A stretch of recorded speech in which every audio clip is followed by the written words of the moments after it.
Shalom Bapak Ibu Saudara yang terkasih dalam Tuhan Yesus Kristus. Salam jumpa kembali dalam kasih Tuhan. Kami berharap saudara bersama dengan keluarga, dimanapun saudara berada, saudara ada dalam kondisi yang sehat, ada di dalam sukacita bersama dengan Tuhan.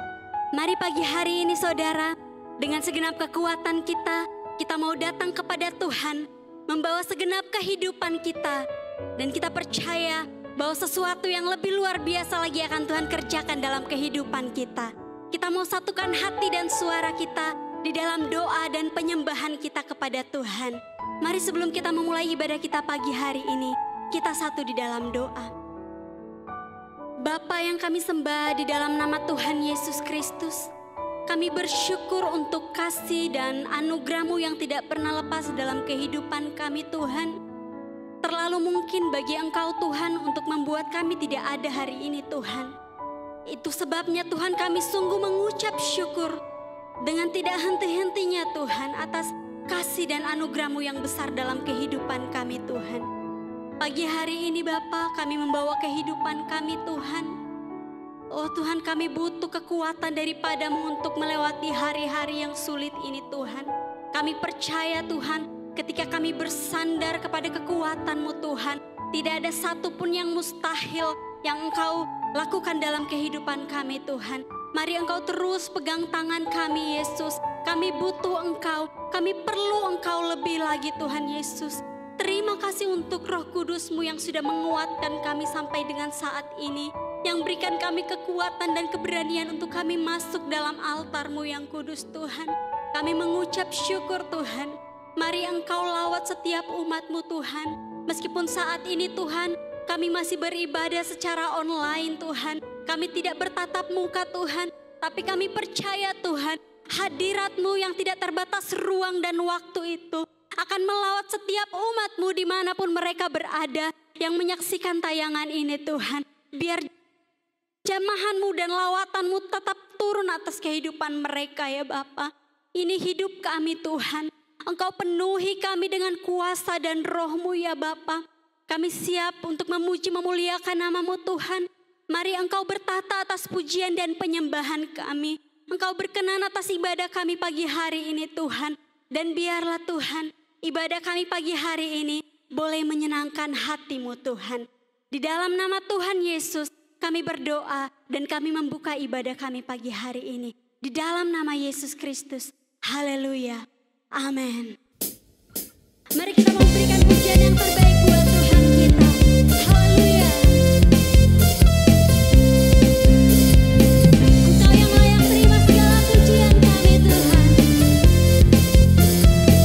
Amin. Kami yang telah ditebus dengan darah yang kudus, mengangkat pujian bagi-Mu. Kami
Firman Tuhan dalam Yakobus 1 ayat yang ke-12 berkata, "Berbahagialah orang yang bertahan dalam pencobaan, sebab apabila ia sudah tahan uji, ia akan menerima mahkota kehidupan yang dijanjikan Allah kepada barang siapa yang mengasihi Dia."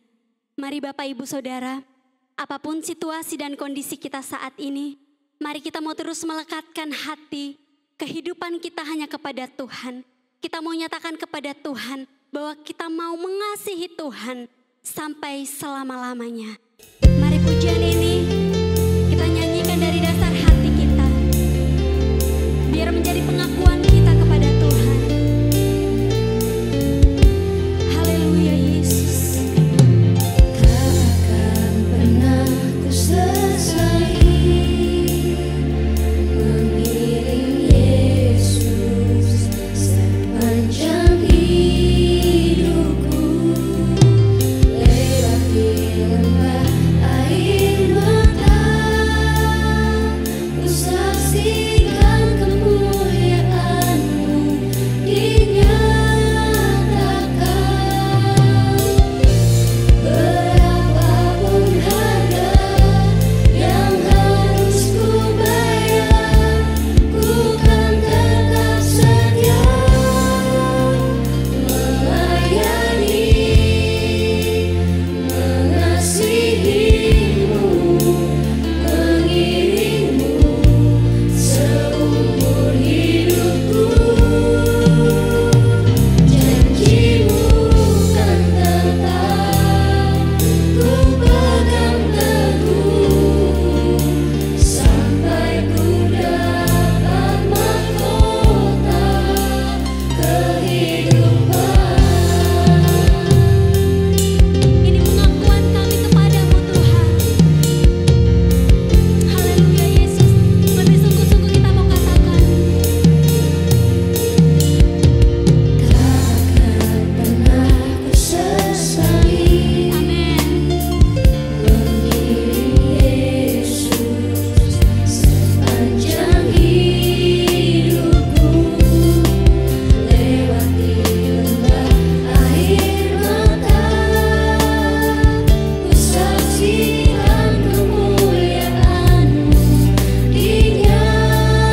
Syukur, haleluya.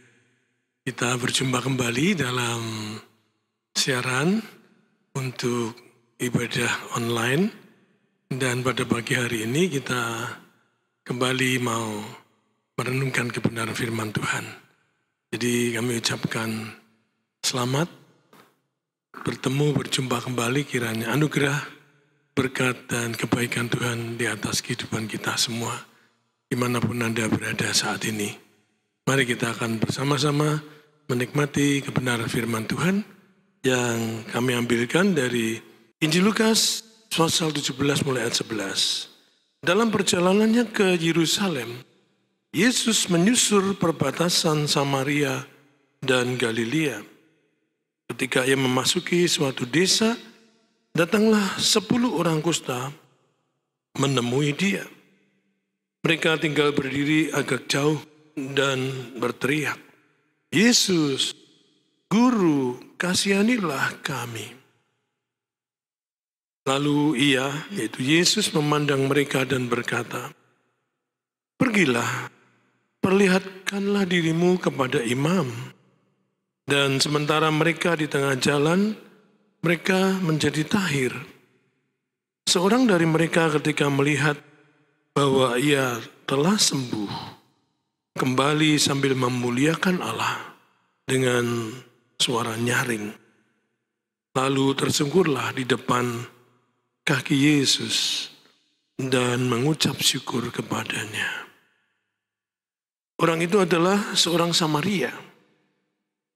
Lalu Yesus berkata, "Bukankah ke-10 orang tadi semuanya telah menjadi tahir? Di manakah yang 9 orang itu? Tidak adakah di antara mereka yang kembali untuk memuliakan Allah selain daripada orang asing ini?" Lalu ia berkata kepada orang itu, "Berdirilah dan pergilah, imanmu telah menyelamatkan engkau." Berbagilah saudaraku yang merenungkan firman Tuhan, yang mau menyimpan dalam hati dan melakukan dalam kehidupannya. Hari ini kita berbicara tentang misi atau pelayanan, atau misi dan pelayanan.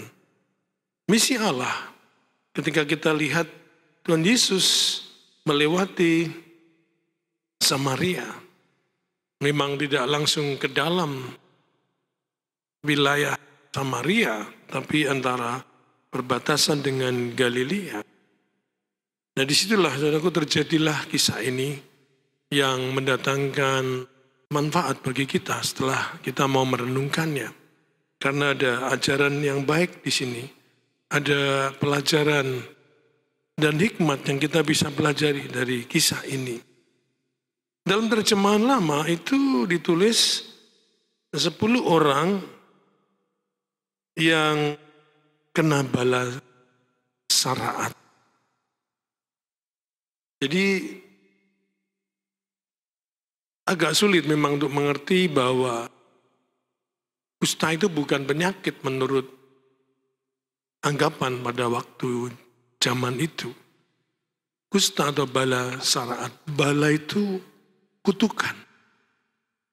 Orang yang terkena kutuk, ya karena dihubungkan dengan dosa. Nah, jadi kalau kita perhatikan di sini, rasanya mustahil kalau orang-orang yang kusta itu yang menghampiri Yesus. Ya karena mereka dilarang menghampiri. Orang yang kena kusta itu rambutnya harus dibuat compang-camping, ya, awut-awutan, tidak boleh nampak rapi, pakaiannya harus yang bolong-bolong, lalu mukanya ditutup, dan dari jauh mereka harus berteriak, "Najis, najis." Itu ada di dalam Imamat pasal 13, ayat 45 dan ayat 46. Jadi saya pikir ya, kisah ini benar-benar melukiskan sesuatu yang Tuhan mau. Bukan kebetulan begitu. To something you promise faithfully, kepada sesuatu yang kita janjikan dengan setia. To something you promise faithfully, kepada sesuatu yang kita janjikan dengan setia. That you will do it. Itulah yang kita lakukan, itulah yang kamu lakukan. Kalau kita berjanji kepada sesuatu dengan setia, maka itulah yang akan kita lakukan. Jadi misi Allah, misi Tuhan Yesus, mengangkat kembali harkat martabat manusia. Ada pemulihan, ada usaha untuk memanusiakan orang-orang yang seperti kena balasara tadi, sakit kusta. Kalau tidak, siapa lagi yang memperdulikan, siapa lagi memperhatikan mereka? Semua anggota masyarakat menjauh dari mereka. Dan mereka pun harus berseru dari jauh, najis, najis. Itu seperti dalam Imamat 13, saudara bisa pelajari nanti. Jadi, kasih Tuhan kepada yang terhilang. Dia ajarkan kepada murid-muridnya ketika mereka melintas menuju ke Yerusalem. Mestinya mereka bisa menjauhi wilayah itu. Tapi Tuhan enggak, karena orang kusta itu tidak boleh ada di dalam kerumunan orang banyak. Artinya mereka harus ada di pinggiran kota. Jadi perbatasan tadi itu pinggiran sekali.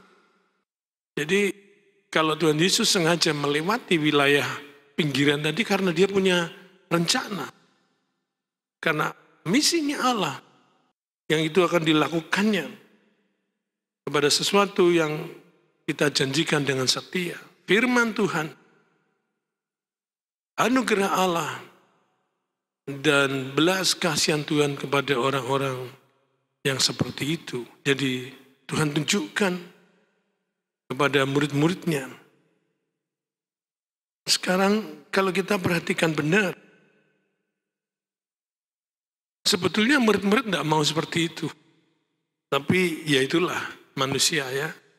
Kalau kita masuk dalam pengertian ras manusia, nanti kita bisa mendapatkan lebih banyak lagi kelemahan-kelemahan manusia.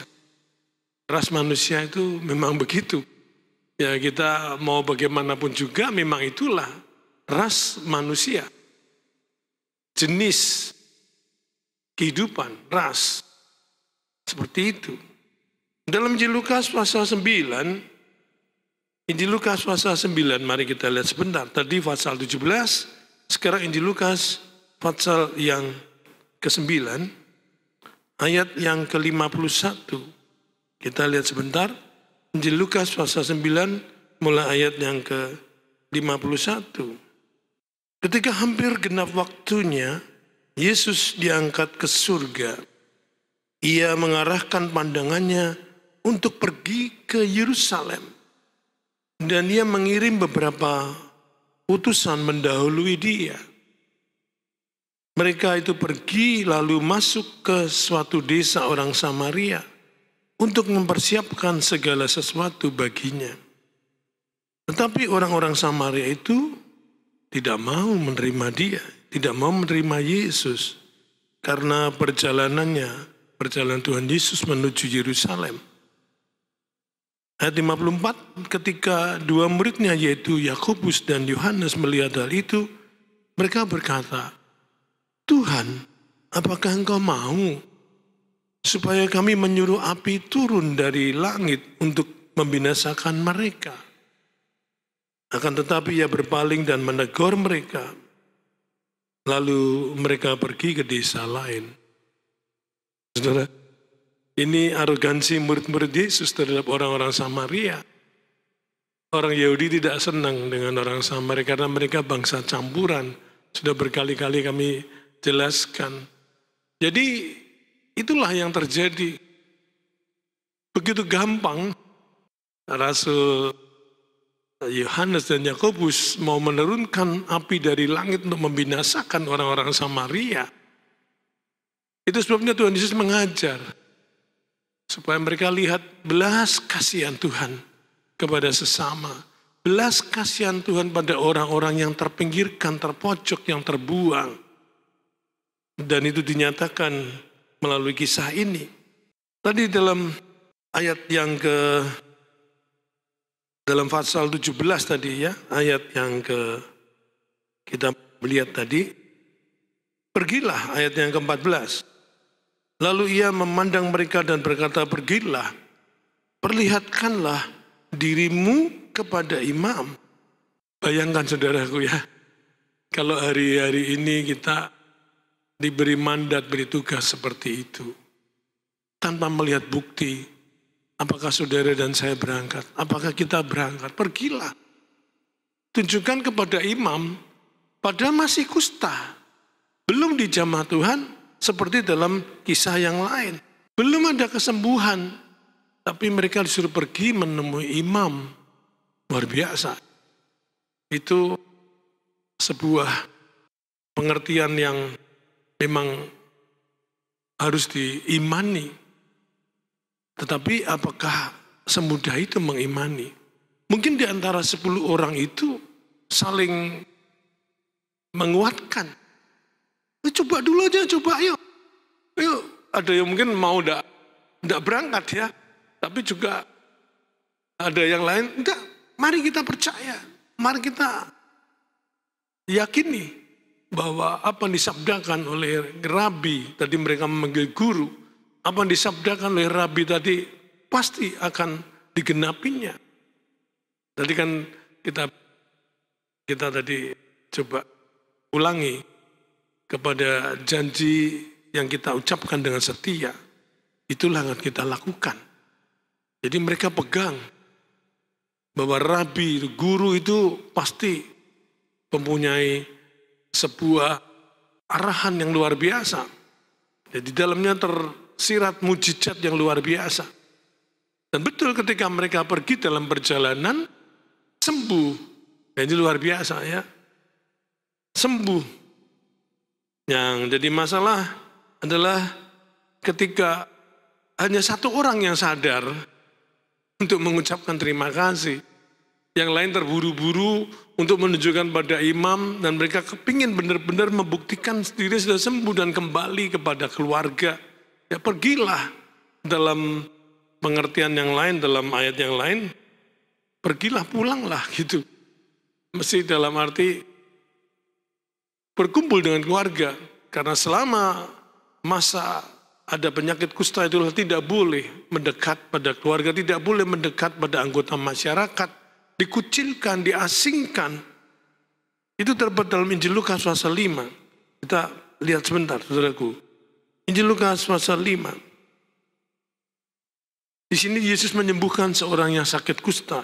Injil Lukas pasal 5 ayat yang ke-14. Yesus melarang orang itu memberitahukannya kepada siapapun juga dan berkata, pergilah, perlihatkanlah dirimu kepada imam dan persembahkanlah untuk pentahiranmu persembahan seperti yang diperintahkan Musa sebagai bukti bagi mereka. Syukur saudaraku, luar biasa ya, kisah ini berbeda dengan 10 orang tadi. Tuhan Yesus sudah menyembuhkan lebih dulu. Satu orang ini yang kusta dan memohon belas kasihan dan mujizat daripada Tuhan Yesus langsung disembuhkan dan disuruh lapor kepada imam. Berbeda tadi dengan yang 10 yang belum apa-apa, masih kusta, tapi mereka beriman luar biasa. Dan kemudian orang ini disuruh memberikan persembahan untuk pentahirannya. Itu peraturan dari Taurat yang disampaikan oleh Nabi Musa kepada umat Israel. Jadi ketika Tuhan Yesus bilang kepada 10 orang yang minta kesembuhan tadi, di tengah jalan mereka luar biasa, mengalami mujizat, ada pemulihan dan kesembuhan. Nah, yang lain tuh buru-buru pergi ke imam dan pasti sudah merupakan syarat bagi mereka. Kalau sembuh harus bayar kaul. Kalau sembuh harus bayar panatsar seperti itu. Jadi firman Tuhan yang disampaikan oleh Nabi Musa kepada seluruh orang Israel, kalau memang itu mengalami mujizat kesembuhan dari penyakit kusta, maka mereka harus mempersembahkan persembahan korban. Nah, yang indah di sini adalah ketika Tuhan Yesus memerintahkan dan mereka lakukan. Seringkali tadi kita tidak bisa menurut ketika diperintahkan Tuhan, apalagi belum terjadi, tapi Tuhan minta, persembahkanlah korban. Dan apa yang diperintahkan Tuhan itu adalah sebuah jaminan. Sebuah jaminan bahwa pasti ada kesembuhan. Dua hal. Yang satu, pasti memberikan persembahan. Karena ada kesembuhan. Yang satu pasti disembuhkan. Dan ini berhubungan. Tuhan Yesus minta supaya orang-orang punya seperti apa ya, perasaan berhutang. Hanya satu yang kembali dan merasa berhutang. Di gereja kita ini, waktu ada KKR besar, kebaktian kebangunan rohani, oleh DO Team, di Outreach Team, tahun 1992. Luar biasa. Ada yang buta melihat, ada yang tuli mendengar, ada yang lumpuh berjalan, tongkatnya dibuang dan sebagainya. Luar biasa. 900 orang menerima Yesus sebagai Tuhan dan Juru Selamat. Ketika kami mengadakan follow up, ketika kami mengadakan tindak lanjut, kami minta mereka kembali beribadah di gereja. Apa yang mereka katakan? Enggak kok. Kami enggak bermaksud begitu, kami hanya mau nombo saja. Artinya kami hanya mau berobat saja, mencari kesembuhan. Jadi setelah kesembuhan datang, kesembuhan mereka terima, mereka tidak mau ibadah di gereja. Kami hanya mencari kesembuhan saja, kami hanya nombo saja katanya. Ya, yang 9 orang tadi kan juga tidak kembali, hanya 1 orang. Dan 1 orang itu dikatakan memuji Tuhan dengan suara nyaring, dengan suara keras. Artinya dia seperti memproklamasikan. Ada seorang guru, ada seorang bernama Yesus. Ya, seorang guru yang agung yang menyembuhkan saya. Mungkin seperti berteriak-teriak. Dan kemudian dia tersungkur. Yang pertama dia berteriak seperti bersaksi. Yang kedua tersungkur di kaki Tuhan Yesus. Haleluya. Dan yang ketiga mengucap syukur. Ini pelajaran bagus saudaraku bagi kita. Berapa banyak kita tahu berterima kasih kepada Tuhan. Banyak yang ditolong tapi tidak tahu membalas budi, katakan dalam bahasa yang kasar seperti itu. Bahasa sehari-hari. Banyak yang ditolong dan tertolong tapi tidak mengerti. Tadi saya bilang itu ras manusia. Nah kalau kita lihat, ini adalah rahasia ibadah. Rahasia ibadah itu seperti tadi, memuji Tuhan. Bahkan kalau kita bilang, engkau dahsyat, engkau hebat itu tanpa ekspresi. Bisa enggak saudaraku? Ada juga orang memuji Tuhan itu, hebat, engkau dahsyat. Tidak ada ekspresinya. Kalau bilang, hebat, biasanya kalau orang bilang, wah itu mainnya bagus, hebat. Anunya pukulannya dahsyat gitu ya. Pakai ekspresi. Tapi kalau memuji Tuhan tidak ada ekspresi. Walaupun kita bilang, ya Yesus itu hebat. Kuasa Tuhan dahsyat. Tapi tidak pakai ekspresi sama sekali. Netral saja. Sayang ya. Kalau kita, ini rahasia ibadah. Dengan suara nyaring dikatakan. Dan kedua dia tersungkur di kaki Yesus. Berapa banyak kita mau. Ya betul-betul menyembah Tuhan. Dalam arti ketulusannya, bukan dalam arti fisiknya, bukan arti jasmaninya, tapi benar-benar ketulusannya. Sehingga dia tidak bangkit, tidak akan berdiri sebelum Tuhan mengizinkan dia berdiri. Berdiri dan pergilah. Luar biasa. Berdiri dan pulanglah. Itu luar biasa. Karena Tuhan ngomongnya begini, berdirilah dan pulanglah dengan sejahtera Allah. Itu luar biasa. Kalau kita mau diberkati saudaraku, lakukan tadi. ibadah seperti orang tadi yang satu-satunya. Dan betul-betul dia adalah orang asing. Sampai Tuhan bilang, kok yang kembali cuma satu orang asing? Ya seringkali kita sudah biasa ke gereja, ya kita adem ayem saja, tidak pernah memberikan ekspresi, tidak pernah bersaksi. Dan Tuhan Yesus bilang, barang siapa malu mengakui aku di hadapan manusia, aku juga tidak akan mengakuinya di hadapan malaikat Allah di surga.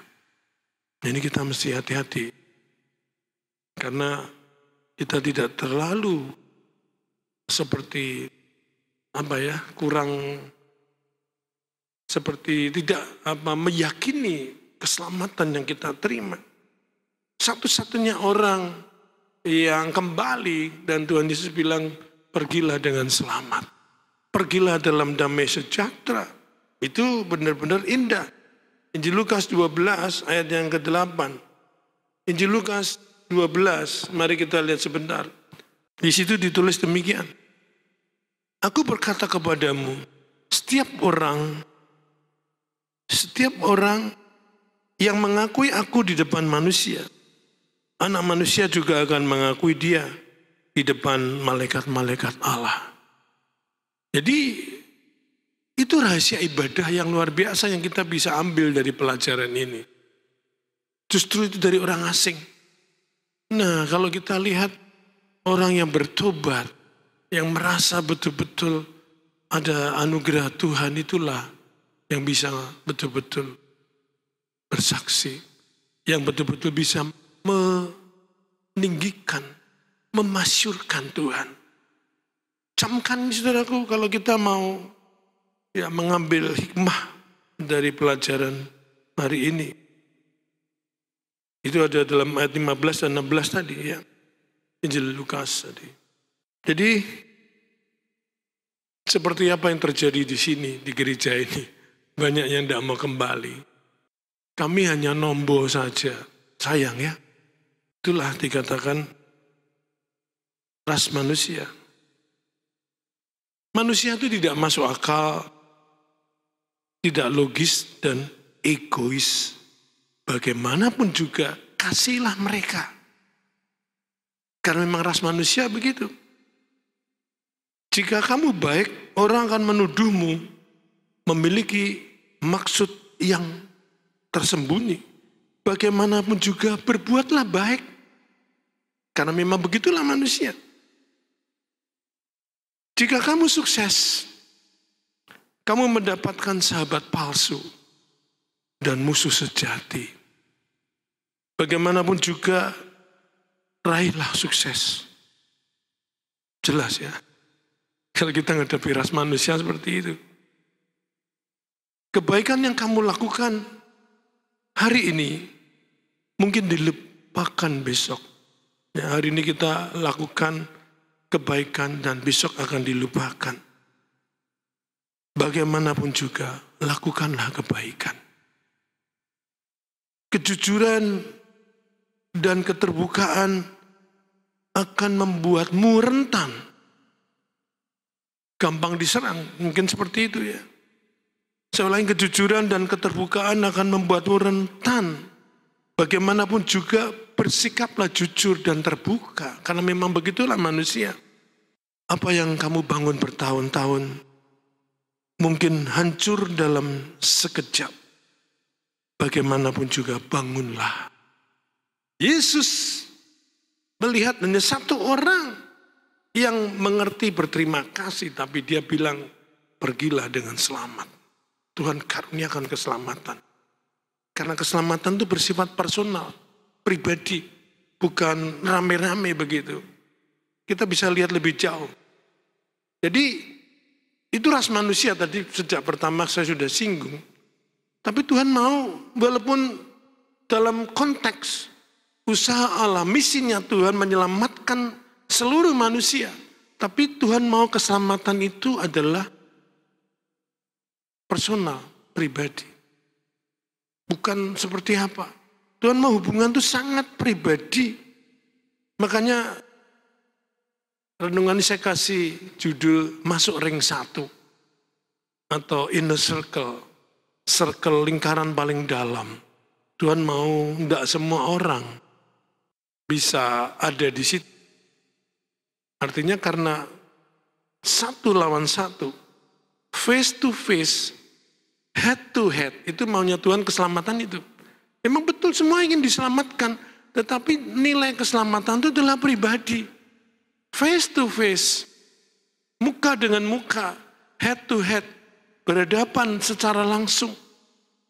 Walaupun diselamatkan tuh banyak orang, semua kalau bisa diselamatkan, tapi itu bersifat pribadi personal. Jadi inner circle lingkaran itu, lingkaran dalam, ring satu itu adalah hanya bagi orang yang mau dan bersedia saja. Seperti tadi orang kusta tadi, seman satu. Dan bilang, pergilah, engkau diselamatkan. Tadi kita tahu, itu ras manusia memang begitu. Bagaimanapun juga Tuhan tetap menyelamatkan manusia. Bagaimanapun juga walaupun manusia begini begitu, Allah tetap mengasihi manusia. Tapi tetap harapannya adalah seperti itu. Tuhan akan mengayomi, memelihara iman kehidupan orang-orang yang mau masuk ring satu itu. 12 rasul tadi, 12 murid Yesus. Tuhan melindungi kesejahteraan rasul-rasul, moral rasul-rasul. Tuhan jagai dan Tuhan mengajar, memuridkan orang-orang tertentu dari begitu banyak orang. Luar biasa ya, 12 orang ini kemudian dipilih dari begitu banyak murid yang lain. Itu maksudnya, keselamatan itu personal, pribadi. Ya, Tuhan mau seperti itu. Dalam Injil Matius, kita lihat sekali lagi, mari kita lihat. Injil Matius ya. Pasal 22, ayat yang ke-14. Injil Matius pasal 22 ayat 14. Tuhan berfirman begini, sebab banyak yang dipanggil, tetapi sedikit yang dipilih. Nah maksudnya bukan Tuhan pilih-pilih, jangan salah mengerti ya. Tuhan tidak pilih-pilih. Tapi maksudnya keselamatan itu harus personal. Banyak yang dipanggil tetapi sedikit yang dipilih. Karena itu pribadi. Head to head, face to face. Memang begitu. Sehingga benar-benar arti keselamatan itu dalam sekali. Indah sekali. Sangat mulia. Kita dijadikan saudaranya Yesus. Kita jadikan saudaranya Tuhan Yesus. Kalau Tuhan Yesus anak sulung, kita adalah saudara-saudaranya yang lain. Karena memang Yesus adalah putra sulung Allah. Dialah yang menjadi anak domba Allah, tebusan bagi kita semua. Injil Lukas pasal 17, mulai yang ke-30. Saya bacakan. Demikianlah halnya kelak pada hari di mana Anak manusia menyatakan dirinya. Barang siapa pada hari itu sedang di peranginan di atas rumah dan barang-barangnya ada di dalam rumah, janganlah ia turun mengambilnya. Dan demikian juga orang yang sedang di ladang, janganlah ia kembali.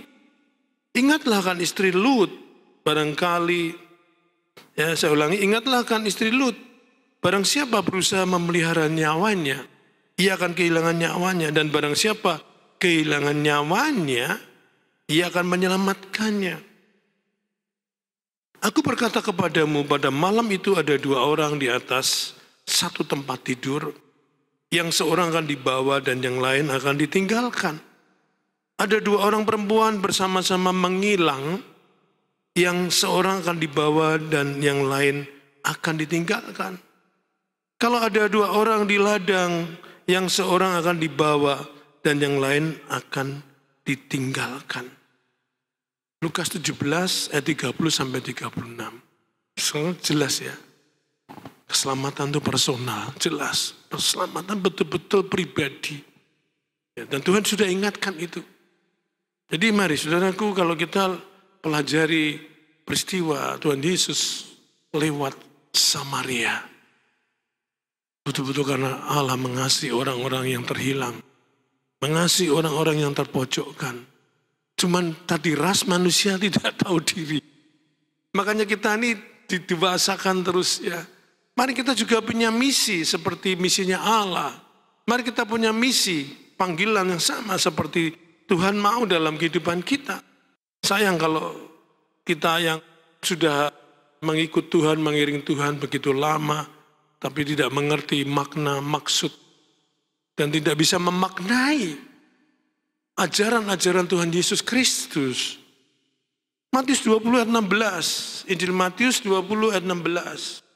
Injil Matius pasal 20 ayat yang ke-16. Demikianlah orang terakhir akan menjadi yang terdahulu, dan yang terdahulu akan menjadi yang terakhir. Waduh sayang ya. Yang sudah lebih lama mengiring Tuhan bisa menjadi yang paling belakang.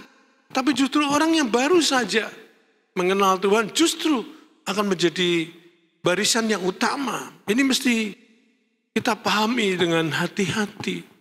Mengiring Tuhan, minta kekuatan. Bukan kekuatan kita sendiri. Mengiring Tuhan dengan setia. Karena apa? Tuhan bersabda juga dalam Injil Lukas pasal 9 ayat yang ke-62. Ya, barang siapa siap membajak, kalau ia menoleh ke belakang, tidak berlayak kepada kerajaan Allah. Barang siapa siap membajak dan menoleh ke belakang, ia tidak berlayak kepadaku, kata firman Tuhan. Dalam terjemahan lain adalah, barang siapa memegang tenggala, barang siapa menenggala itu membalik tanah, yang subur yang di dalam dibalik menjadi di atas, sehingga kalau ditanami tanamannya jadi hidup, tanaman jadi bertumbuh, tanamannya jadi berkembang karena kesuburannya ada.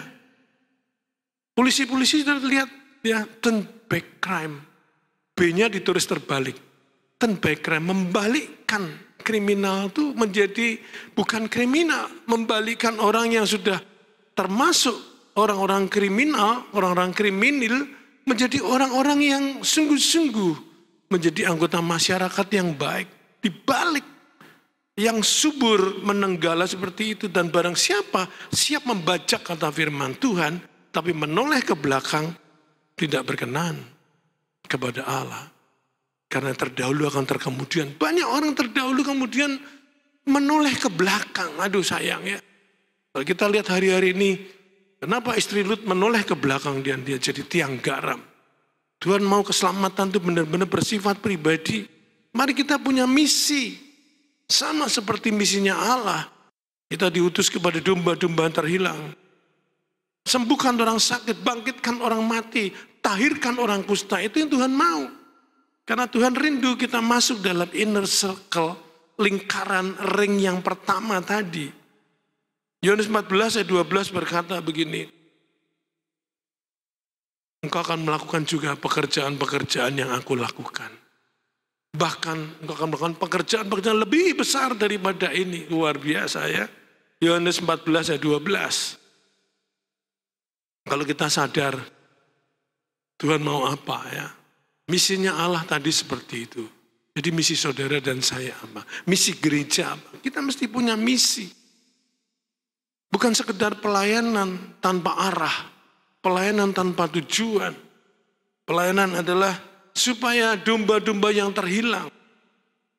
Dalam Injil Matius tadi ya. Matius pasal 10 ayat ke-8. Kita lihat sebentar coba di sebelahnya. Tadi kita lihat Matius 20, sekarang Matius 10. Ayat yang ke-8. Atau mulai dari ayat yang ke-5. Ke-12 murid itu diutus oleh Yesus dan dia berpesan kepada mereka. Janganlah kamu menyimpang ke kanan bangsa lain atau masuk ke dalam kota orang Samaria. Melainkan pergilah kepada domba-domba yang hilang dari umat Israel. Pergilah dan beritakanlah kerajaan surga sudah dekat. Sembuhkanlah orang sakit, bangkitkanlah orang mati, tahirkanlah orang kusta. Usirlah setan-setan. Haleluya, kamu telah memperolehnya dengan cuma-cuma, karena itu berikanlah juga dengan cuma-cuma. Artinya beginilah. Hari-hari ini saudaraku, kita diukur, kearifan saudara dan saya diukur. Karena itu dikaitkan dengan penggunaan waktu. Waktu yang jelas semakin singkat. Tanda-tanda kedatangan Tuhan sudah dekat sekali. Nah, kearifan kita itu kalau kita memanfaatkan waktu sebaik-baiknya. Jadi murid-murid tadi diutus. Apa dikatakan tadi? Jangan ke Samaria. Sepertinya aneh. Tapi tidak kan. Ya, artinya begini loh ya. Perintah dalam Injil Matius 28, amanat agung 19 dan 20. Karena itu pergilah, jadikanlah semua bangsa menjadi muridku. Ya kan? Dan ajarlah mereka melakukan segala sesuatu yang telah aku ajarkan kepadamu dan baptislah mereka dalam nama Bapa, Anak dan Roh Kudus. Tidak berhenti di situ kan? Artinya begini, Tuhan ngomong, kamu akan jadi saksiku di Yudea, Samaria, mulai dari Yerusalem, Yudea, Samaria, sampai ke ujung bumi. Coba nomor Samaria di mana? Nomor 3. Jadi saksiku di Yerusalem, provinsi Yudea, baru provinsi Samaria, sampai ke ujung bumi. Tuhan bukan melarang, maksudnya bukan dilarang, pada waktu itu dilarang total ke Samaria, bukan. Maksudnya adalah prioritasnya itu orang dekat kamu sendiri. Jangan orang-orang lain. Kalau orang dekat kita sendiri tersesat, terhilang, keluarga, anggota keluarga, ya handetolan kita sendiri yang binasa, itu yang Tuhan tidak mau. Sebelum melangkah ke Samaria, ada Yerusalem. Sebelum melewati Yerusalem, harus menyelesaikan Yudea dulu, baru Samaria. Tapi urusannya tadi sama, sembuhkan orang sakit, bangkitkan orang mati rohaninya, tahirkan orang kusta. Kusta di lambang kutukan karena orang berdosa.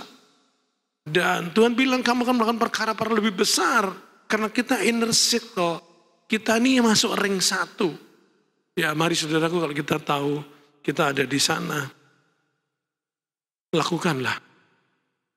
Lakukanlah. Di dalam 1 Korintus 14 ayat 40. 1 Korintus 14 ayat 40. Semua harus dilakukan dengan tertib dan teratur. Dalam terjemahan lain, semua harus dilakukan dengan senonoh dan menurut peraturannya. Terjemahan lama itu. Ya, terjemahan baru semua dengan tertib dan teratur. Terjemahan bahasa Indonesia lama, semua dilakukan dengan senonoh, dengan peraturannya. Lawan senonoh, tidak senonoh. Dan senonoh itu dihubungkan mesti dengan moral kan. Berzina tidak senonoh. Mencuri tidak senonoh. Ya kan? Jadi senonoh itu artinya dalam sekali. Kalau di dalam terjemahan baru itu cuma dikatakan dengan tertib dan teratur. Tapi terjemahan dengan senonoh. Karena kalau tidak senonoh, saudara tahu yang dimaksud tidak senonoh itu apa? Perkara-perkara kotor, perkara-perkara najis. Semua dilakukan dengan senonoh dan dengan peraturannya. Jadi paling gampang kita lihat Habel dan Kain. Tuhan minta mereka tahu dirilah. Kenapa mereka sekarang susah? Adam dan Hawa mungkin cerita, dulu kami hanya tinggal memetik, dulu kami hanya tinggal mengambil buah, dulu kami hanya tinggal menikmati, dulu kami begitu luar biasa ada di Taman Firdaus, ada di dalam Taman Eden. Sekarang kami diusir. Dan Habel tahu, dia hidup karena anugerah Tuhan. Ketika dia mempersembahkan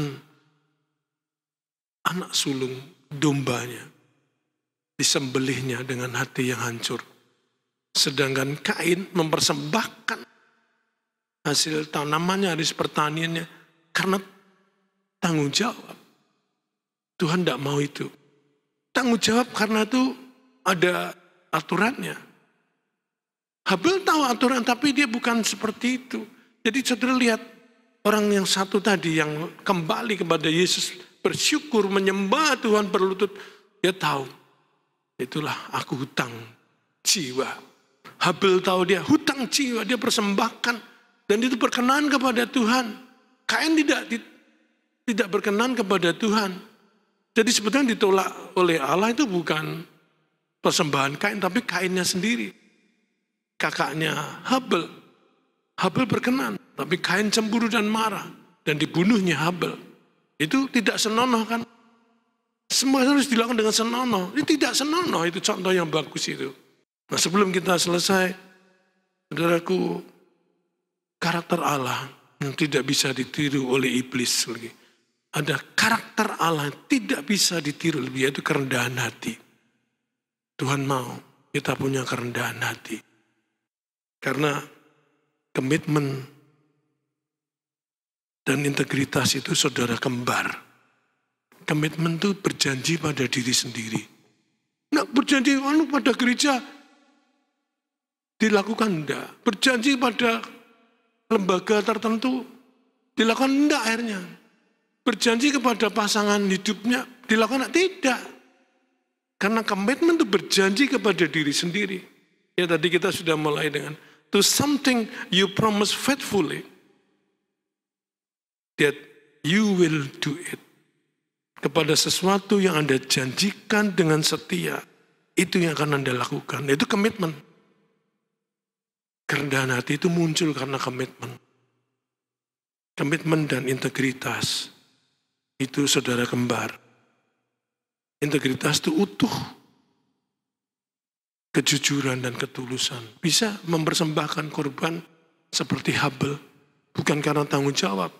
Kain hanya karena tanggung jawab. Aku harus memberi persembahan pada itu. Tapi karena tanggung jawab tidak mempunyai rasa hutang jiwa. Anak Samaria tadi. Dia berlutut di kaki dia merasa hutang jiwa. Semua lari kepada imam. Dia nanti juga ke sana. Tapi lebih dulu dia lari kepada Tuhan. Yang lain buru-buru. Mau ketemu keluarganya. Mau cepat-cepat membuktikan dirinya sembuh. Tapi lupa bersyukur kepada Tuhan. Ini bagus sekali. Kalau saya belajar ini, aduh luar biasa. Tuhan terima kasih. Ngebukakan pengertian-pengertian yang dalam. Jadi, Efesus 5:21 penutup dari renungan kita pada hari ini. Ya, rendahkanlah dirimu satu dengan yang lain dengan takut akan Allah. Rendahkanlah dirimu satu terhadap yang lain karena takut kepada Allah. Kerendahan hati muncul karena komitmen. Masuk dalam ring satu mau kita. Karena keselamatan itu personal, sangat pribadi.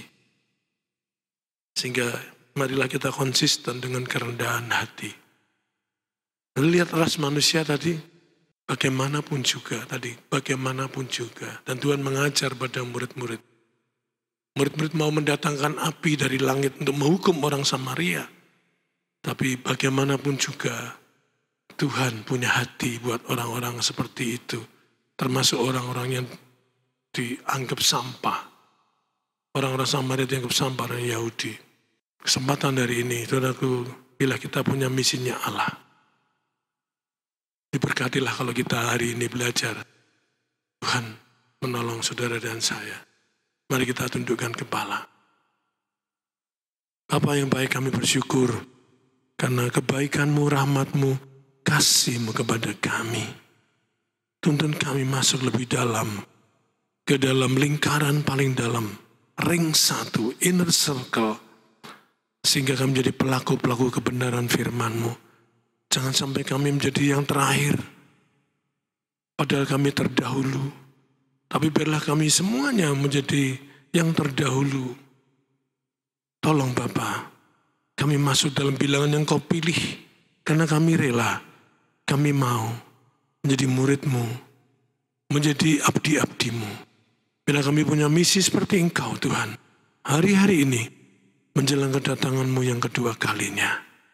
Yang bersyukur Tuhan, firman-Mu ya dan amin. Firman-Mu hidup, bekali kami lebih dalam, berkapi lebih lanjut. Sehingga kami mengerti panggilan-Mu yang mulia itu. Tolong Tuhan jemaat-Mu, dimanapun umat-Mu berada. Tuhan rahmati dengan belas kasihan-Mu, dan mengisi hidup kami dengan pemulihan-Mu. Karena Engkau mengampuni segala kesalahan, aib, nista dan dosa kami. Darah Yesus Kristus membersihkan kami, mentahirkan kami, menyucikan kami dari segala dosa. Terima kasih Tuhan. Terima kasih Bapa. Kepadamu kami berserah, kepadamu kami berserah. Dan kami percaya pada pagi hari ini ketika kami, Bapa datang kepadamu, bersembah sujud kepadamu, Engkau mau berperkara dengan kami, Engkau mau mempedulikan kami, Engkau mau mengasihi kami, dan Engkau mau menolong kami semua. Di dalam nama di atas segala nama, nama Tuhan Yesus Kristus itulah kami sudah berdoa dan mengucap syukur. Haleluya. Amin.